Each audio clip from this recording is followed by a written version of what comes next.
Good evening, dear friends, and welcome to my humble corner of the world.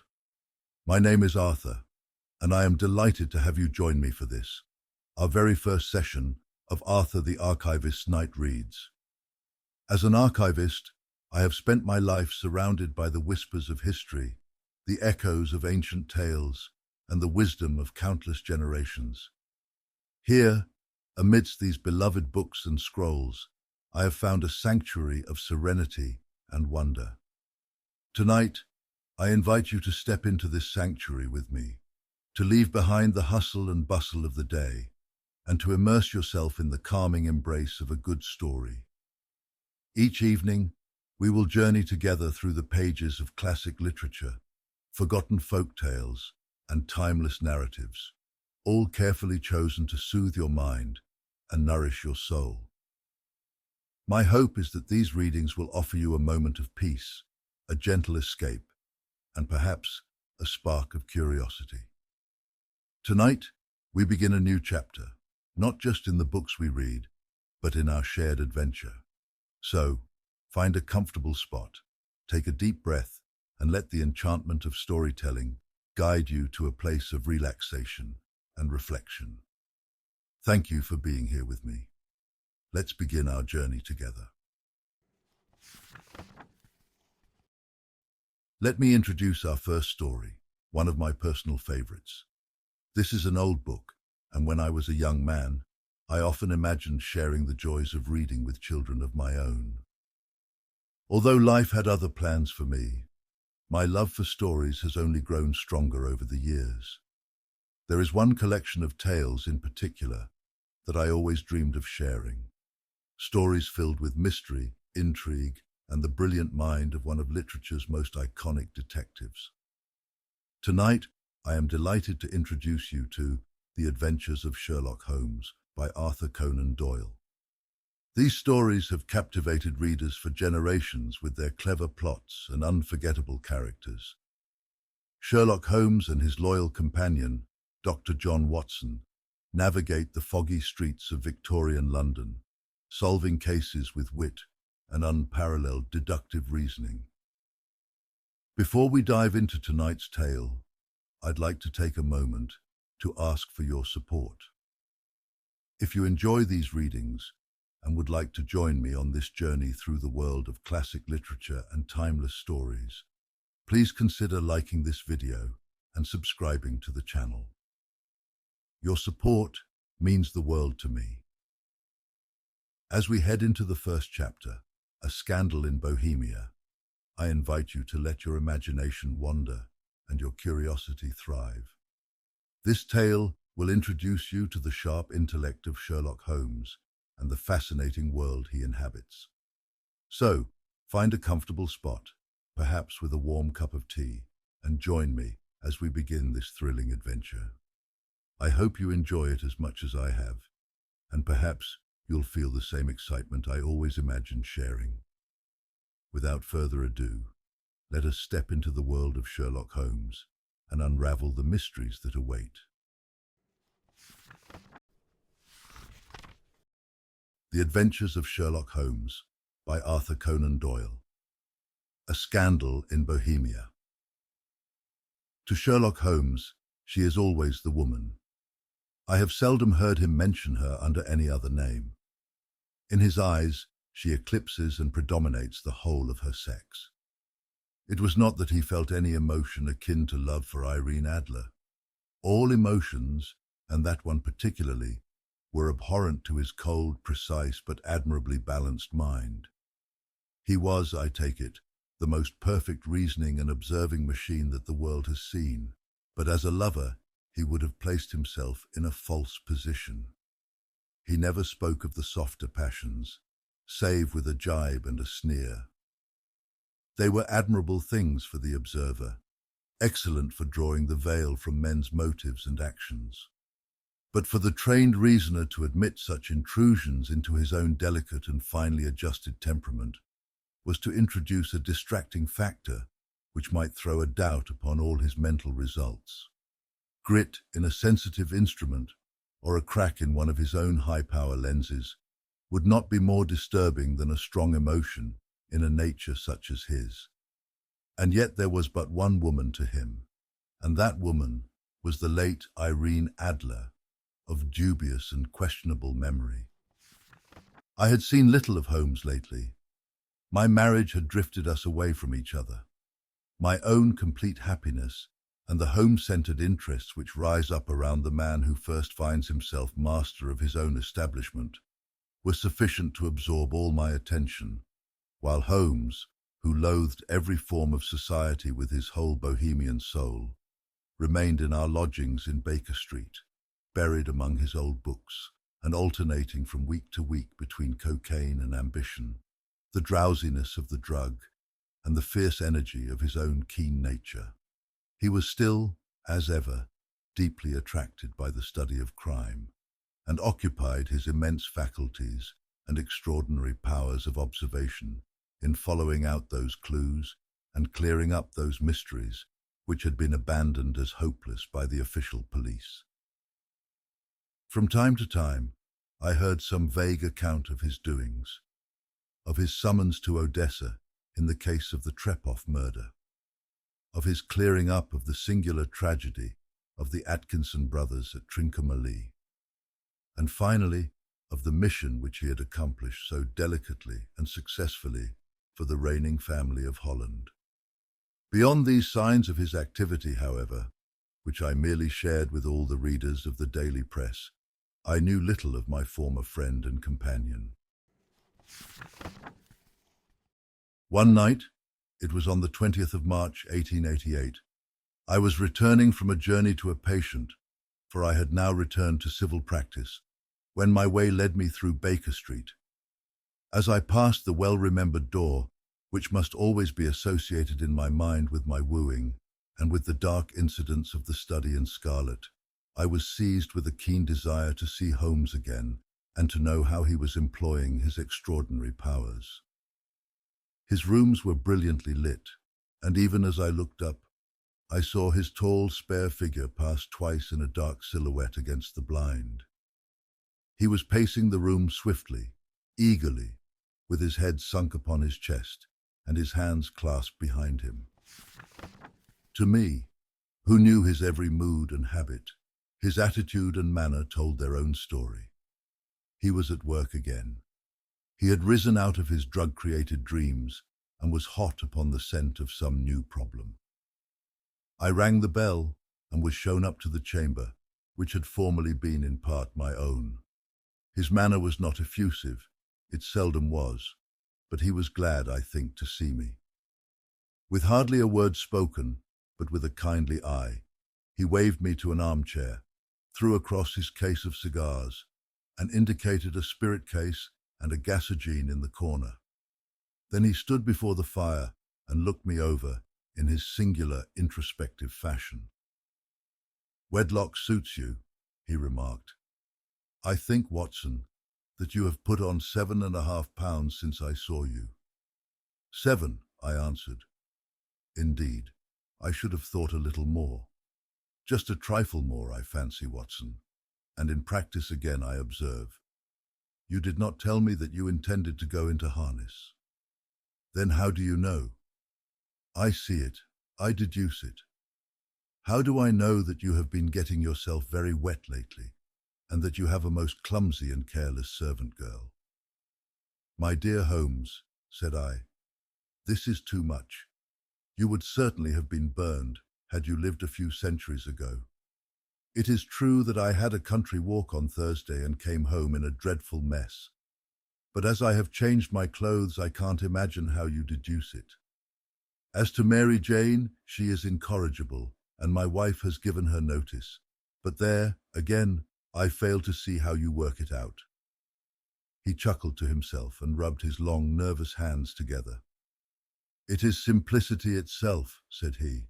"My eyes tell me that on the inside of your left shoe, just where the firelight strikes it, the leather is scored by 6 almost parallel cuts. Obviously, they have been caused by someone who has very carelessly scraped round the edges of the sole in order to remove crusted mud from it. Hence, you see, my double deduction that you had been out in vile weather.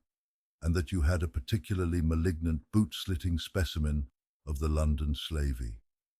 As to your practice, if a gentleman walks into my room smelling of iodoform, with a black mark of nitrate of silver upon his right forefinger, and a bulge on the right side of his top hat to show where he has secreted his stethoscope, I must be dull, indeed, if I do not pronounce him to be an active member of the medical profession.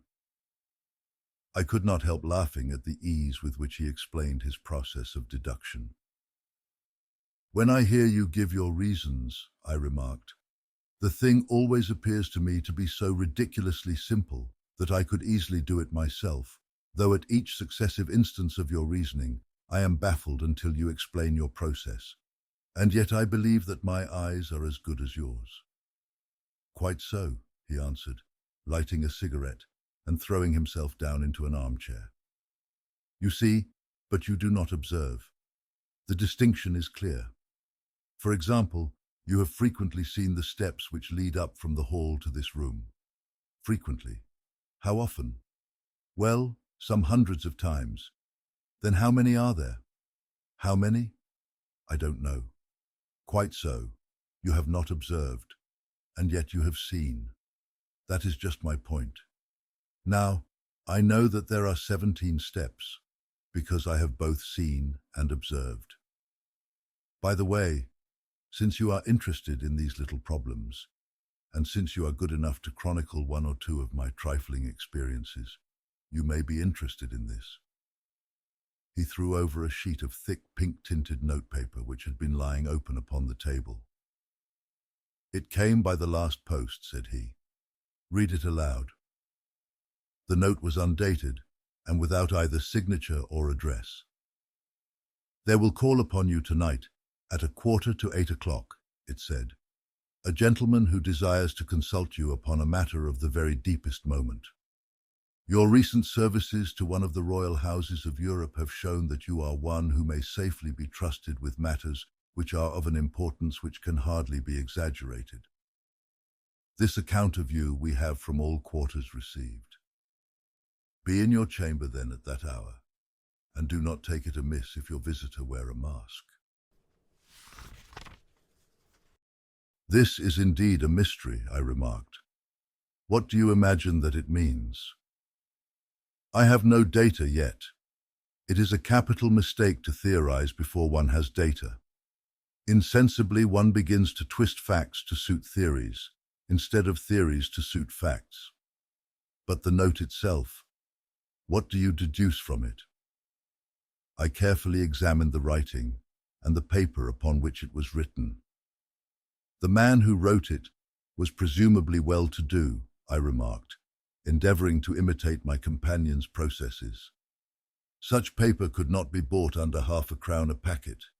It is peculiarly strong and stiff." "Peculiar, that is the very word," said Holmes. "It is not an English paper at all. Hold it up to the light." I did so, and saw a large E with a small g, a P, and a large G with a small t woven into the texture of the paper. "What do you make of that?" asked Holmes. "The name of the maker, no doubt, or his monogram, rather." "Not at all.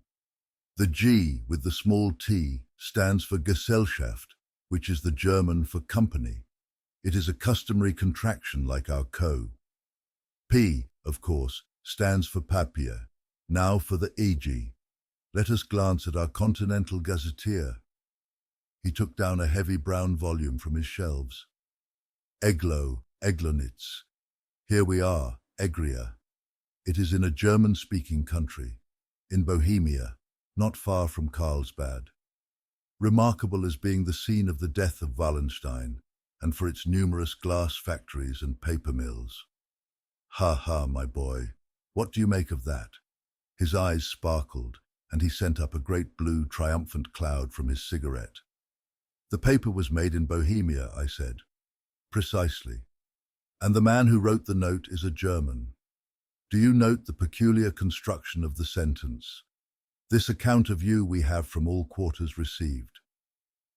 A Frenchman or Russian could not have written that. It is the German who is so uncourteous to his verbs. It only remains, therefore, to discover what is wanted by this German who writes upon Bohemian paper and prefers wearing a mask to showing his face. And here he comes, if I am not mistaken, to resolve all our doubts." As he spoke, there was the sharp sound of horses' hoofs and grating wheels against the curb, followed by a sharp pull at the bell. Holmes whistled. "A pair by the sound," said he. "Yes," he continued, glancing out of the window. "A nice little brougham and a pair of beauties. 150 guineas apiece. There's money in this case, Watson, if there is nothing else." "I think that I had better go, Holmes." "Not a bit, Doctor. Stay where you are. I am lost without my Boswell, and this promises to be interesting. It would be a pity to miss it. But your client, never mind him. I may want your help, and so may he. Here he comes. Sit down in that armchair, Doctor, and give us your best attention." A slow and heavy step, which had been heard upon the stairs and in the passage, paused immediately outside the door. Then there was a loud and authoritative tap. "Come in," said Holmes. A man entered who could hardly have been less than 6 feet 6 inches in height, with the chest and limbs of a Hercules. His dress was rich with a richness which would, in England, be looked upon as akin to bad taste.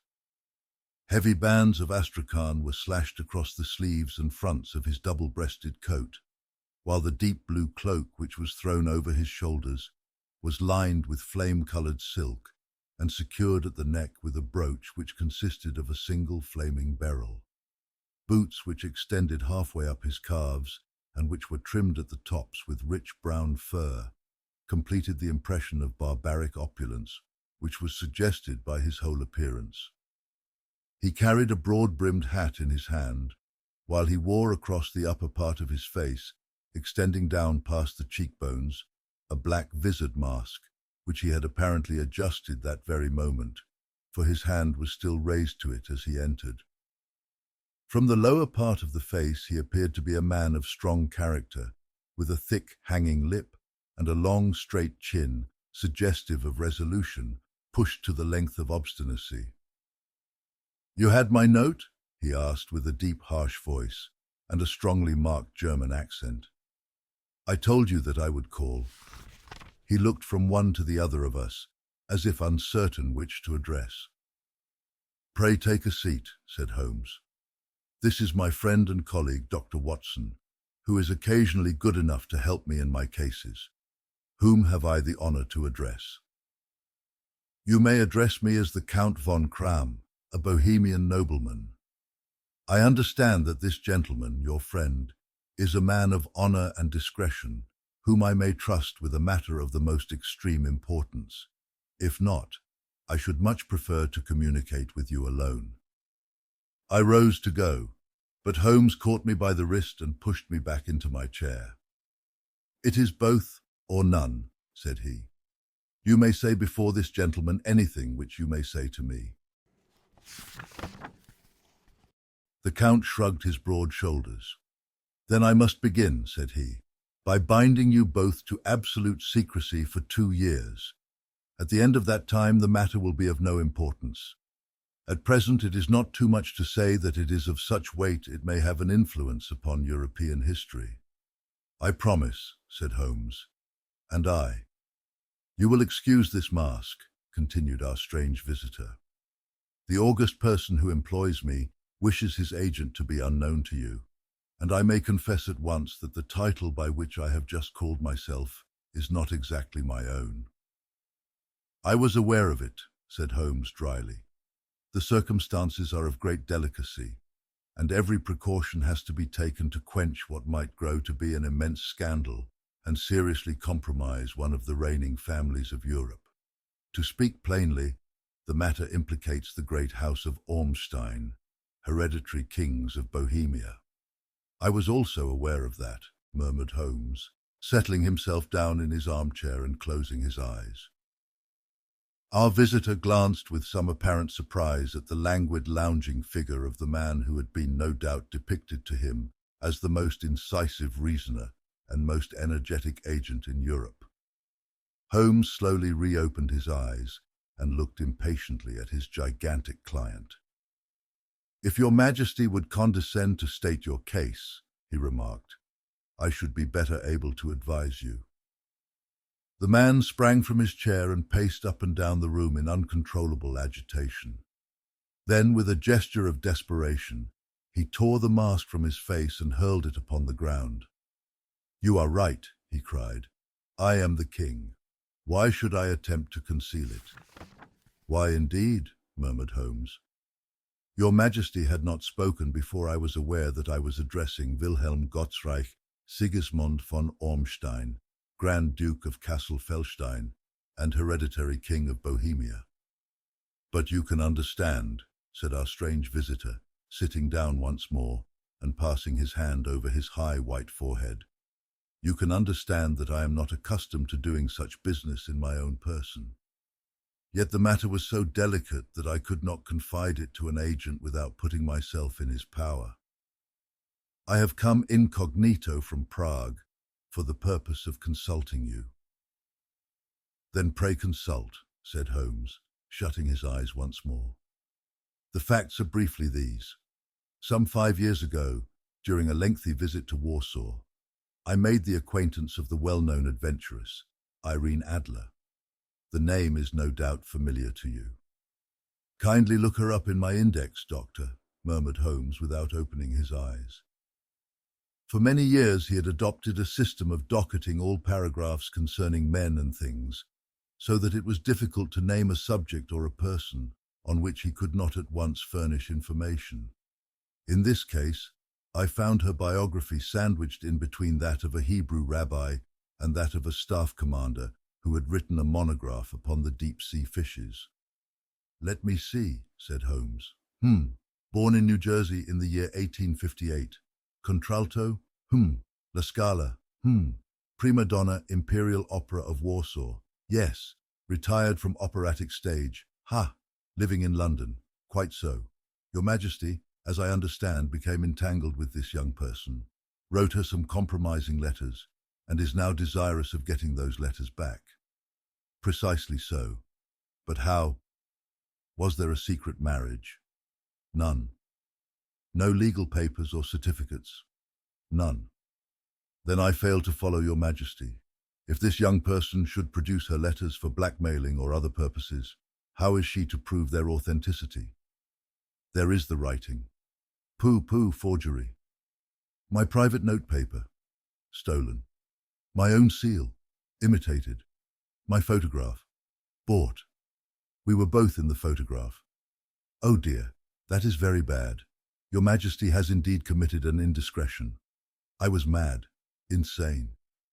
You have compromised yourself seriously. I was only Crown Prince then. I was young. I am but 30 now. It must be recovered. We have tried and failed. Your Majesty must pay. It must be bought. She will not sell. Stolen then. 5 attempts have been made. Twice burglars in my pay ransacked her house. Once we diverted her luggage when she travelled. Twice she has been waylaid. There has been no result. No sign of it? Absolutely none. Holmes laughed. It is quite a pretty little problem, said he. But a very serious one to me, returned the king reproachfully. Very indeed. And what does she propose to do with the photograph? To ruin me. But how? I'm about to be married. So I have heard. To Clotilde Lothman von Saxe-Meiningen, second daughter of the King of Scandinavia. You may know the strict principles of her family. She is herself the very soul of delicacy. A shadow of a doubt as to my conduct would bring the matter to an end. And Irene Adler? Threatens to send them the photograph, and she will do it. I know that she will do it. You do not know her, but she has a soul of steel. She has the face of the most beautiful of women, and the mind of the most resolute of men. Rather than I should marry another woman, there are no lengths to which she would not go. None. You are sure that she has not sent it yet? I am sure. And why? because she has said that she would send it on the day when the betrothal was publicly proclaimed. That will be next Monday."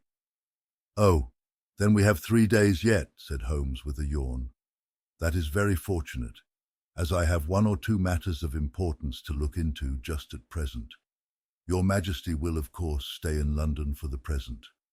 "Certainly. You will find me at the Langham, under the name of the Count von Cram. Then I shall drop you a line to let you know how we progress." "Pray do so. I shall be all anxiety." "Then, as to money, you have carte blanche." "Absolutely. I tell you that I would give one of the provinces of my kingdom to have that photograph." "And for present expenses?" The king took a heavy chamois leather bag from under his cloak and laid it on the table. "There are £300 in gold and 700 in notes," he said. Holmes scribbled a receipt upon a sheet of his notebook and handed it to him. "And mademoiselle's address?" he asked. "Is Bryony Lodge, Serpentine Avenue, St. John's Wood?" Holmes took a note of it. "One other question," said he. "Was the photograph a cabinet?" "It was." "Then, good night, Your Majesty, and I trust that we shall soon have some good news for you. And good night, Watson," he added, as the wheels of the royal brougham rolled down the street. "If you will be good enough to call tomorrow afternoon at 3 o'clock, I should like to chat this little matter over with you." Part 2. At 3 o'clock precisely I was at Baker Street, but Holmes had not yet returned. The landlady informed me that he had left the house shortly after 8 o'clock in the morning. I sat down beside the fire, however, with the intention of awaiting him, however long he might be. I was already deeply interested in his inquiry, for, though it was surrounded by none of the grim and strange features which were associated with the two crimes which I have already recorded, still, the nature of the case and the exalted station of his client gave it a character of its own. Indeed, apart from the nature of the investigation which my friend had on hand, there was something in his masterly grasp of a situation and his keen, incisive reasoning which made it a pleasure to me to study his system of work and to follow the quick, subtle methods by which he disentangled the most inextricable mysteries. So accustomed was I to his invariable success that the very possibility of his failing had ceased to enter into my head. It was close upon 4 before the door opened, and a drunken-looking groom, ill-kempt and side-whiskered, with an inflamed face and disreputable clothes, walked into the room. Accustomed as I was to my friend's amazing powers in the use of disguises, I had to look 3 times before I was certain that it was indeed he. With a nod, he vanished into the bedroom, whence he emerged in 5 minutes, tweed-suited and respectable, as of old. Putting his hands into his pockets, he stretched out his legs in front of the fire and laughed heartily for some minutes. "Well, really," he cried, and then he choked and laughed again until he was obliged to lie back, limp and helpless in the chair. "What is it?" "It's quite too funny. I am sure you could never guess how I employed my morning, or what I ended by doing. I can't imagine.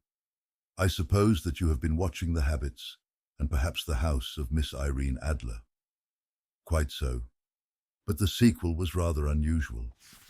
I will tell you, however. I left the house a little after 8 o'clock this morning in the character of a groom out of work.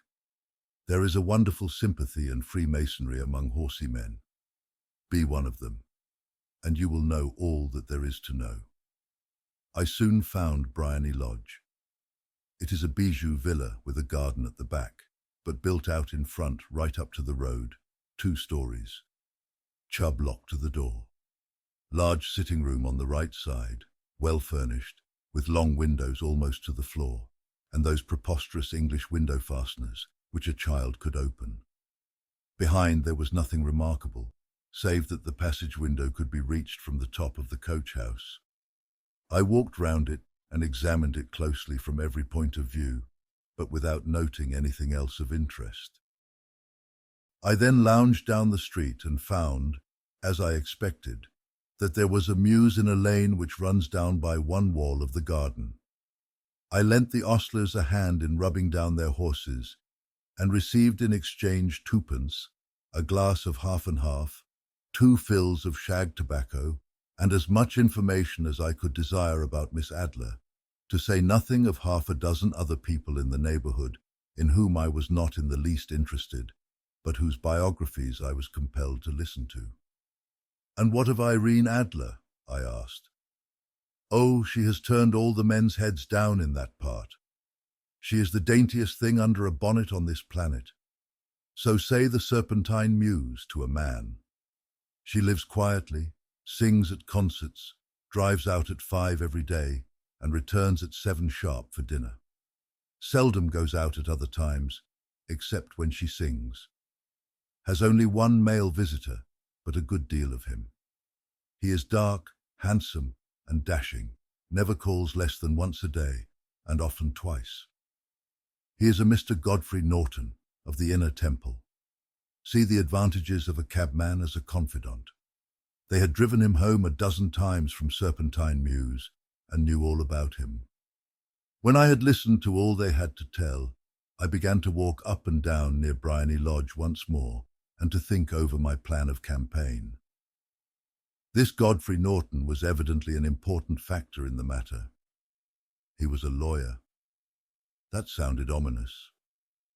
What was the relation between them, and what the object of his repeated visits? Was she his client, his friend, or his mistress? If the former, she had probably transferred the photograph to his keeping. If the latter, it was less likely.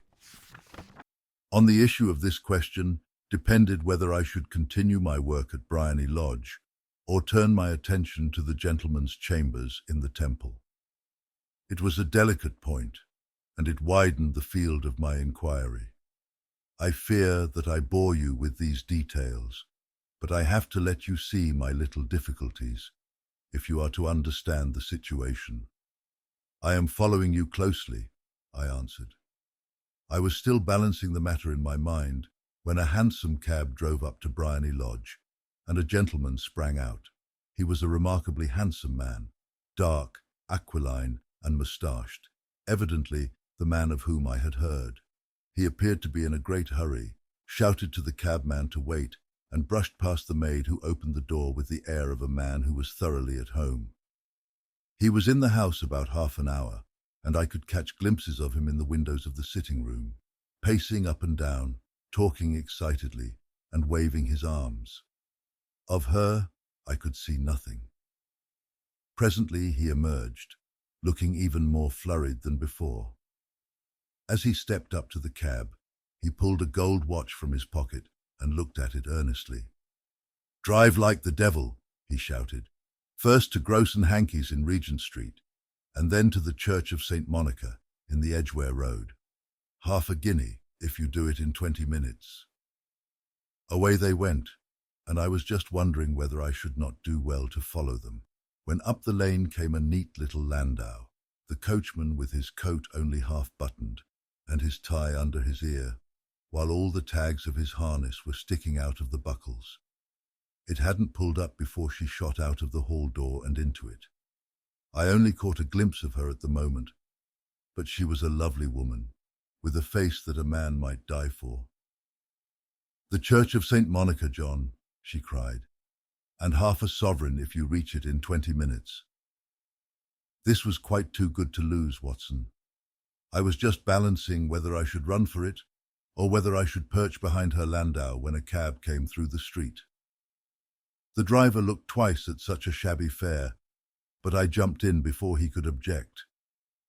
"The Church of St. Monica," said I, "and half a sovereign if you reach it in 20 minutes.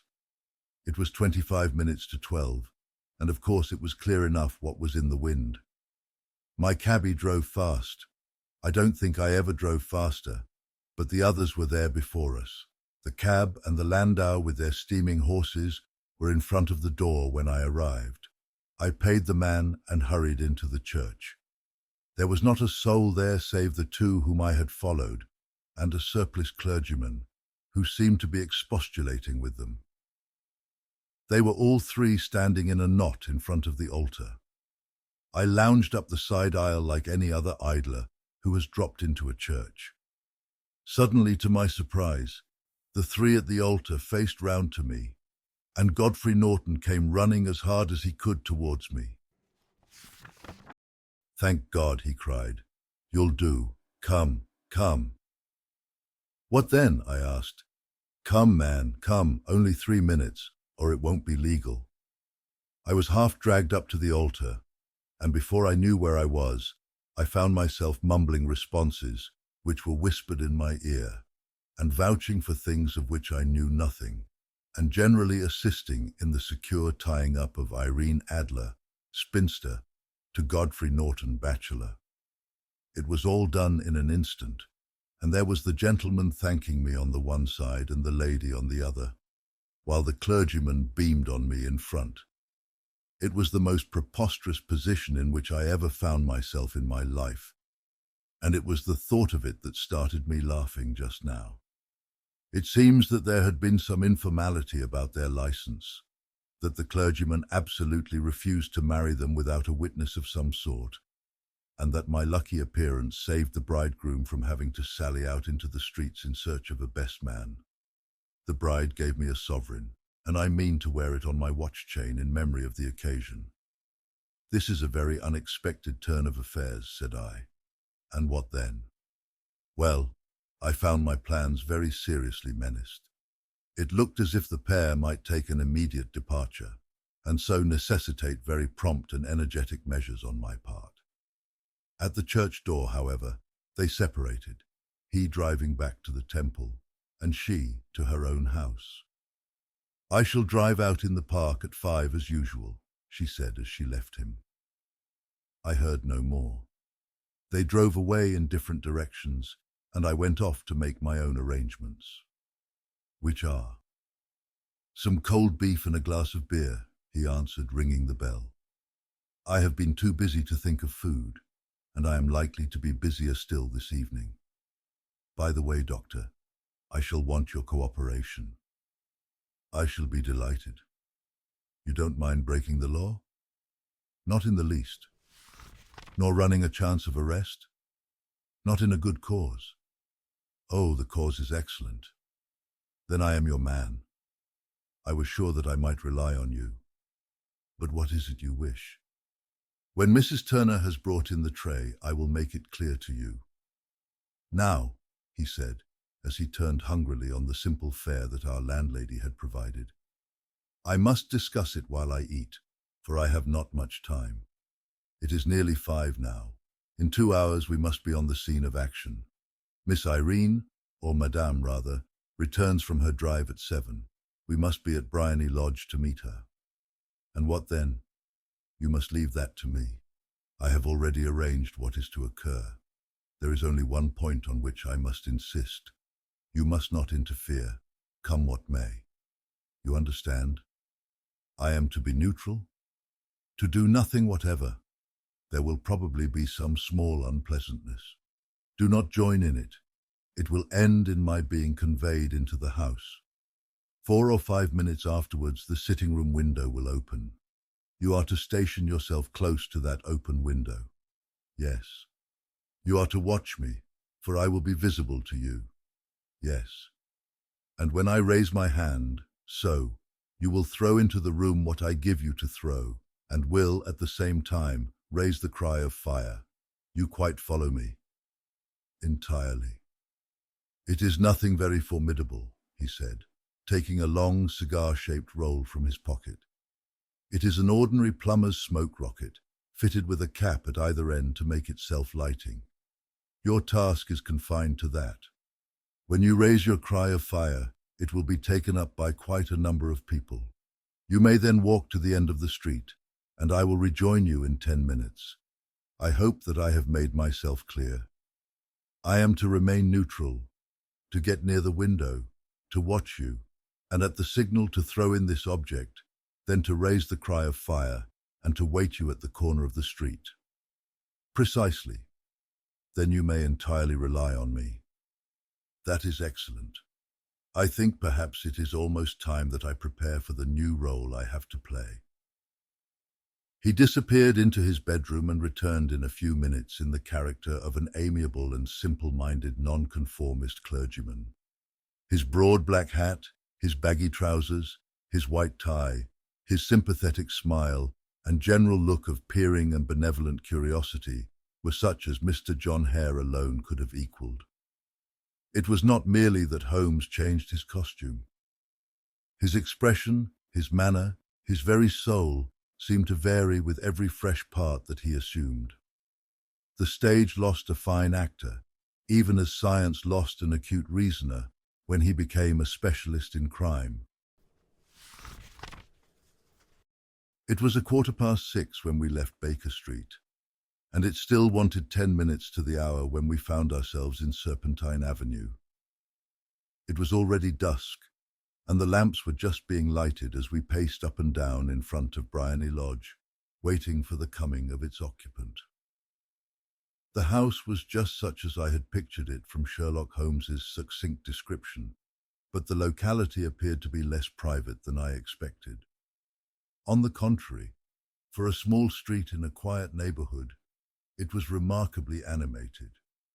There was a group of shabbily dressed men smoking and laughing in a corner, a scissors grinder with his wheel, two guardsmen who were flirting with a nurse girl, and several well-dressed young men who were lounging up and down with cigars in their mouths.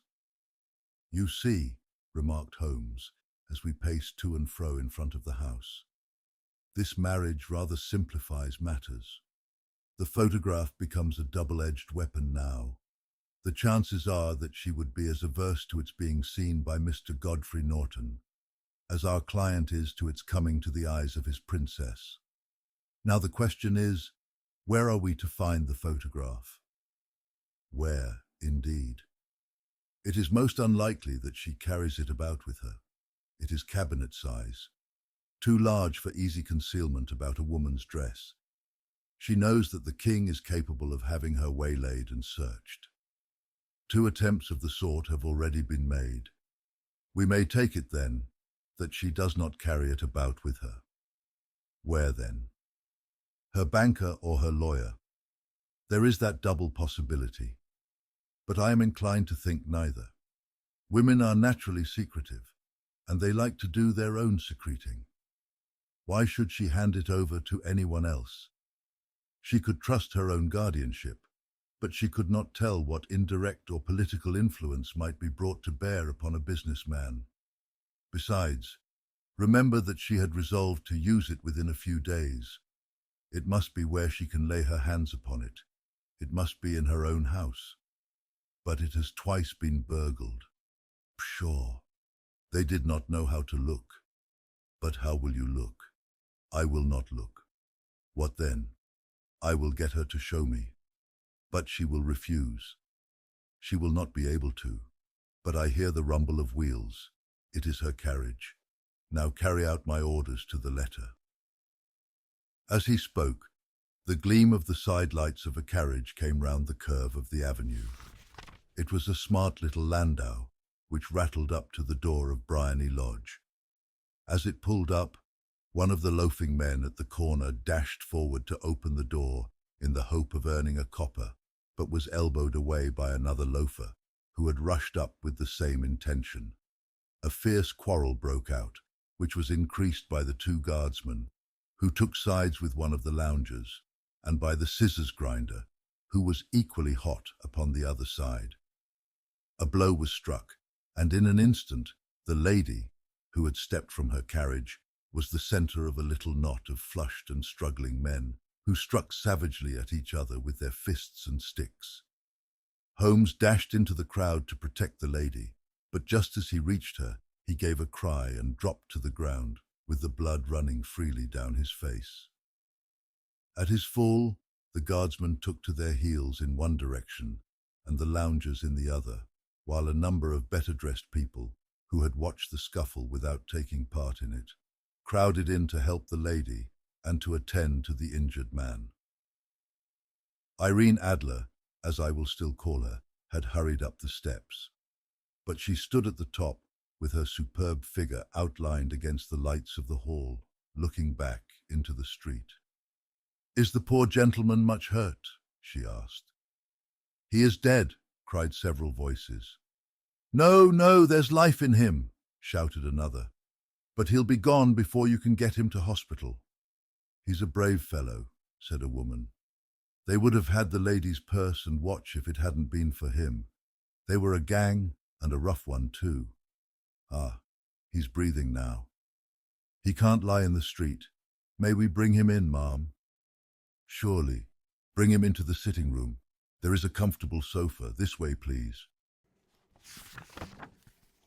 Slowly and solemnly, he was borne into Briony Lodge and laid out in the principal room, while I still observed the proceedings from my post by the window. The lamps had been lit, but the blinds had not been drawn, so that I could see Holmes as he lay upon the couch. I do not know whether he was seized with compunction at that moment for the part he was playing, but I know that I never felt more heartily ashamed of myself in my life than when I saw the beautiful creature against whom I was conspiring, or the grace and kindliness with which she waited upon the injured man. And yet it would be the blackest treachery to Holmes to draw back now from the part which he had entrusted to me. I hardened my heart and took the smoke rocket from under my ulster.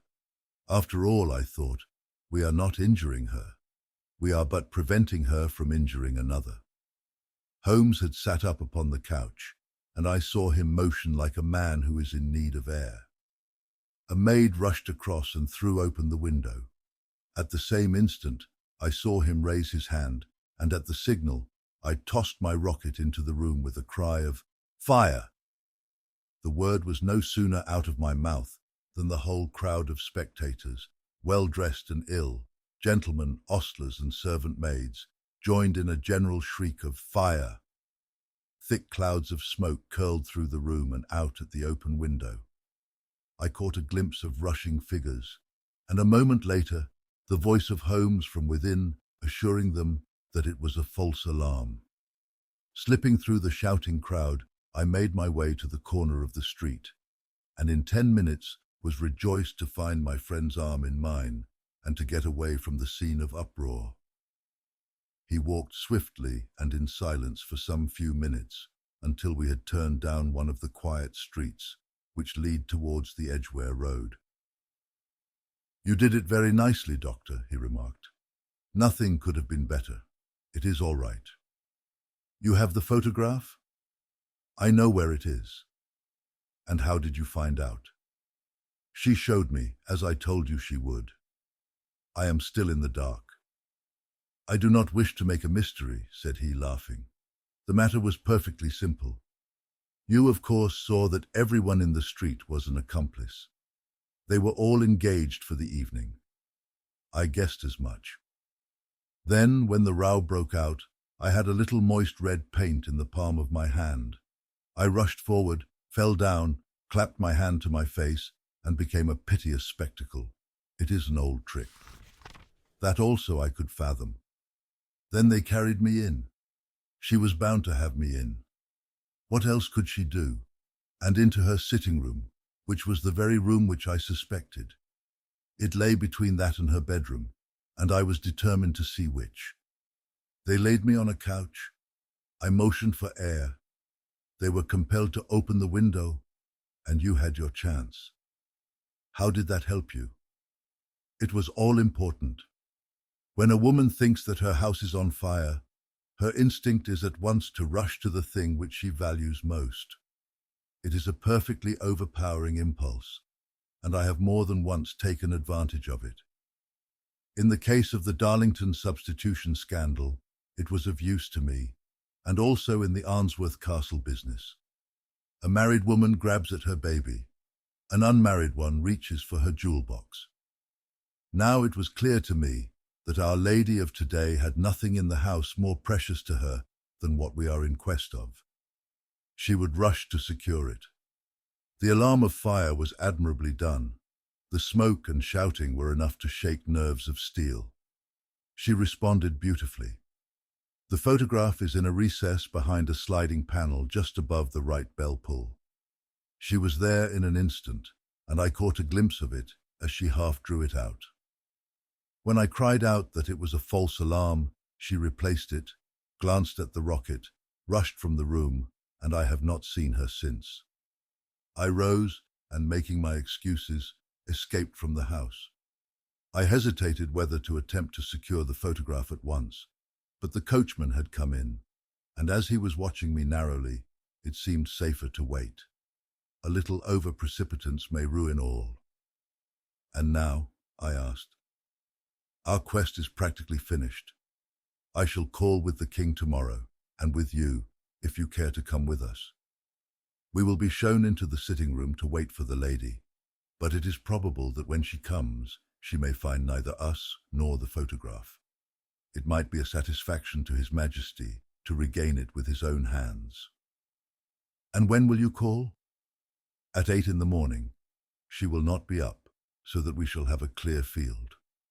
Besides, we must be prompt, for this marriage may mean a complete change in her life and habits.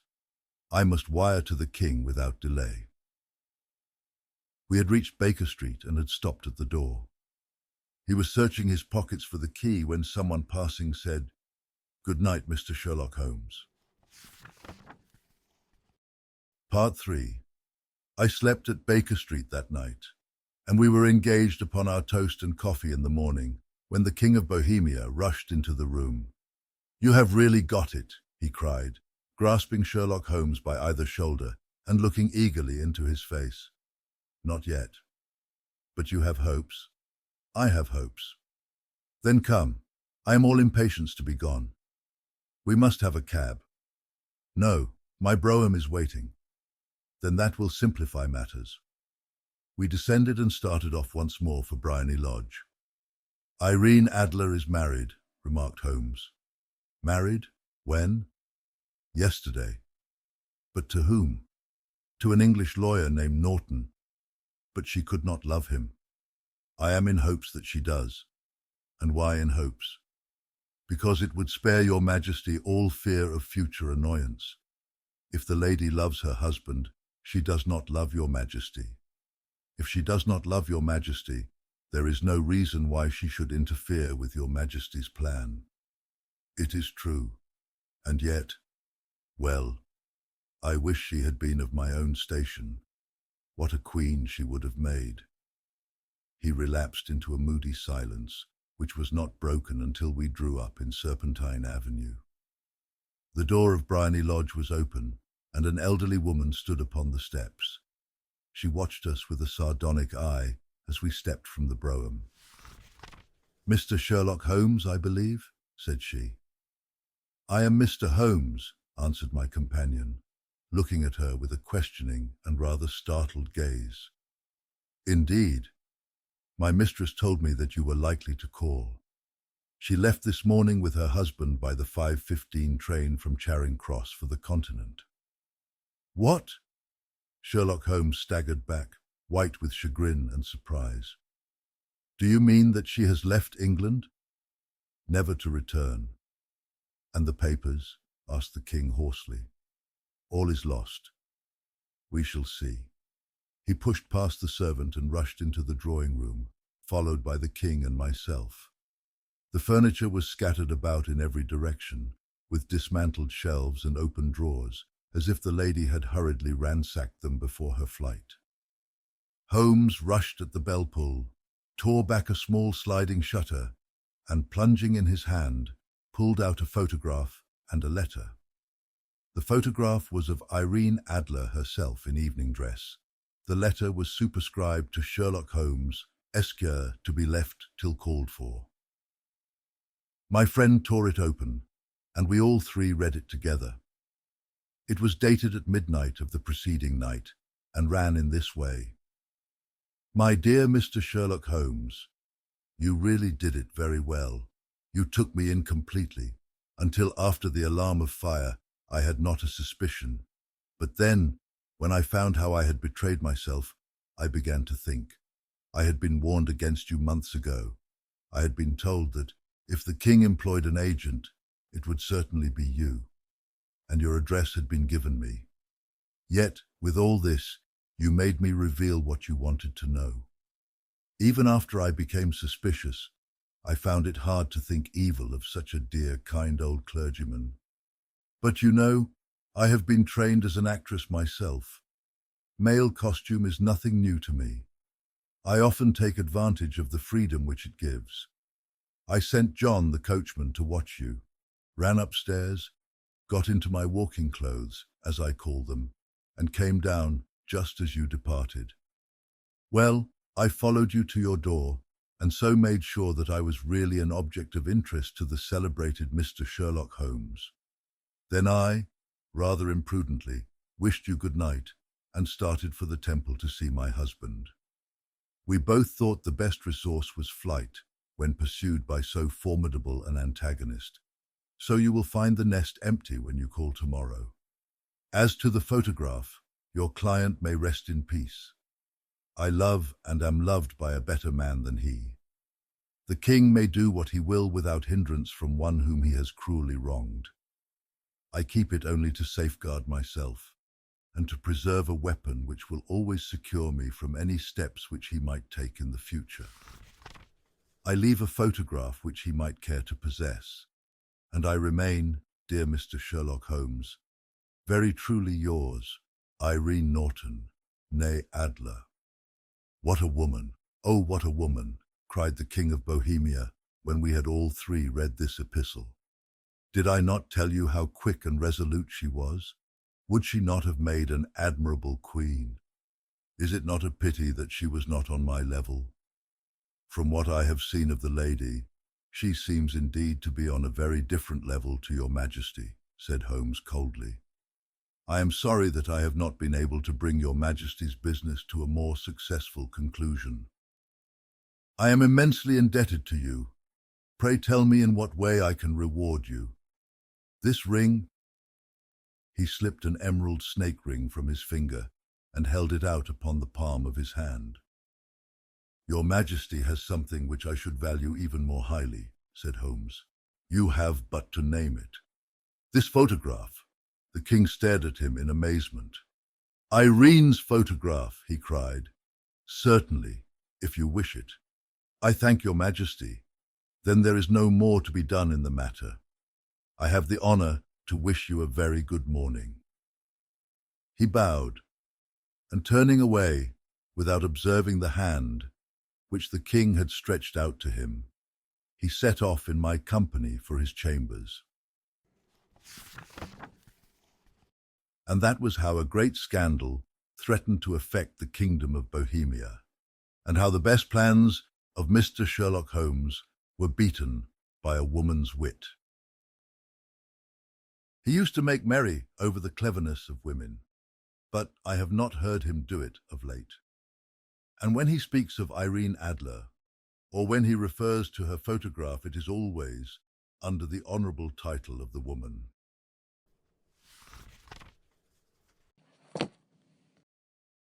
And so, dear friends, we come to the end of tonight's tale.